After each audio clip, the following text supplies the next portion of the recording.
जय श्री राधे दोस्तों। तो कैसे हैं आप लोग? उम्मीद करता हूँ सब अच्छे होंगे, बढ़िया होंगे। दोस्तों, आज का प्रसंग है कि पापी मनुष्य सुखी क्यों रहते हैं। कहानी शुरू करने से पहले एक निवेदन है कि इस कहानी को अंत तक ज़रूर सुनिएगा, तभी यह कहानी आपको समझ में आएगी। और इससे पहले कि आप इस कहानी में खो जाएं, हमारे चैनल को सब्सक्राइब ज़रूर कर लें। तो चलिए दोस्तों, कहानी शुरू करते हैं। सज्जनों, भगवान व्यास मुनि का नाम तो आपने सुना ही होगा, जो महाभारत के साथ साथ 18 पुराणों के रचयिता हैं, जो स्वयं भगवान श्री विष्णु के अंश अवतार हैं। उन्हें भूत, भविष्य और वर्तमान को जानने की दिव्य दृष्टि प्राप्त थी। इसके साथ साथ वे कीड़े मकोड़े, पशु पक्षी, सभी जीवों की भाषा को भी समझते थे।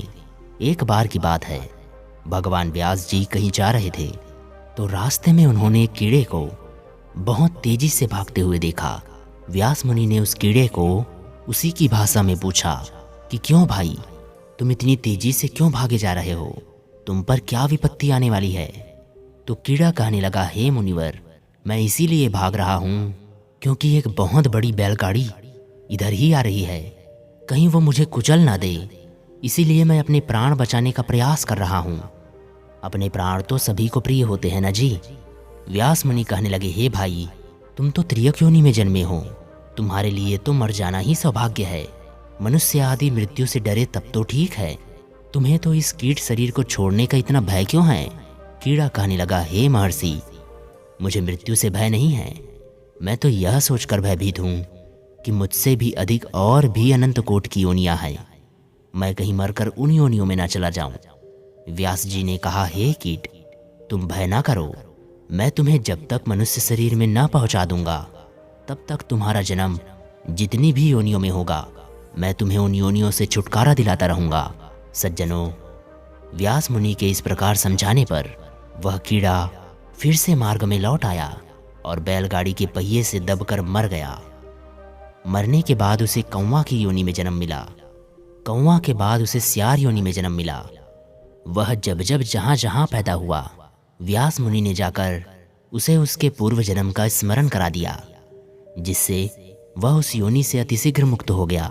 इस तरह वह जीव कभी स्याही, कभी गोहा, कभी मृग तो कभी पक्षी के रूप में जन्मता रहा। व्यास मुनि उनका उद्धार करते रहे। इसी तरह वह चंडाल, शूद्र, वैश्य, क्षत्रिय, फिर ब्राह्मण बना। तब भगवान व्यास ने उसे मंत्र दीक्षा देकर अपना शिष्य बना लिया।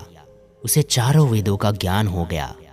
तो एक बार व्यास मुनि ने उस बालक को, जो अभी 5 साल का ही था, नंदभद्र की शंका का समाधान करने के लिए भेजा। नंदभद्र को ये शंका थी कि पापी मनुष्य सुखी क्यों देखे जाते हैं।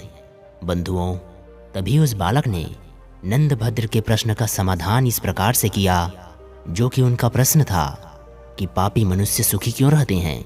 बंधुओं, जिन्होंने पूर्व जन्म में तामस भाव से दान किया है, उन्होंने इस जन्म में उसी दान का फल प्राप्त किया है।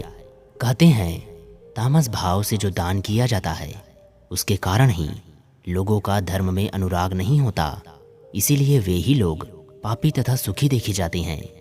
ऐसे लोग अपने पुण्य का फल भोग कर तामसिक गुण के कारण नरक लोक में ही जाते हैं।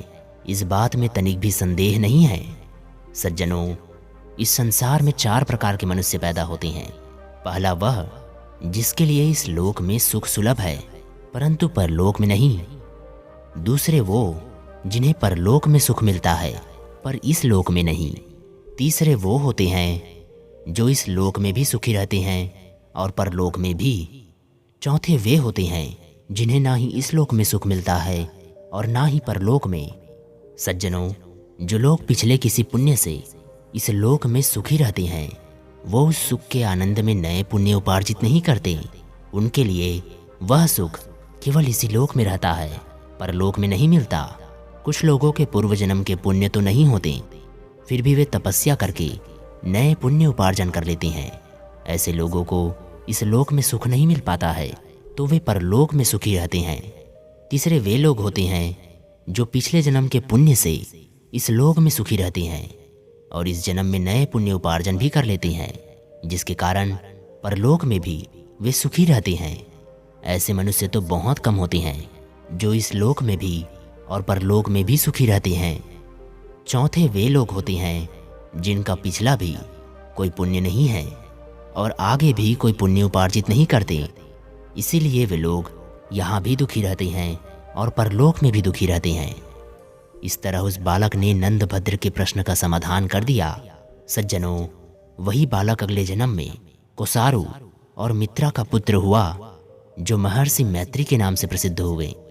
बंधुओं, अगर ये वीडियो आपको पसंद आया हो तो इस वीडियो को लाइक करें और चैनल को सब्सक्राइब करें, और इस वीडियो से मिलने वाली जानकारी आपको अच्छी लगी हो तो कमेंट में राधे राधे ज़रूर लिखिएगा। चलिए दोस्तों, मिलते हैं आपसे अगली कहानी में। तब तक अपना ध्यान रखिए और आनंदित रहिए। जय श्री राधे।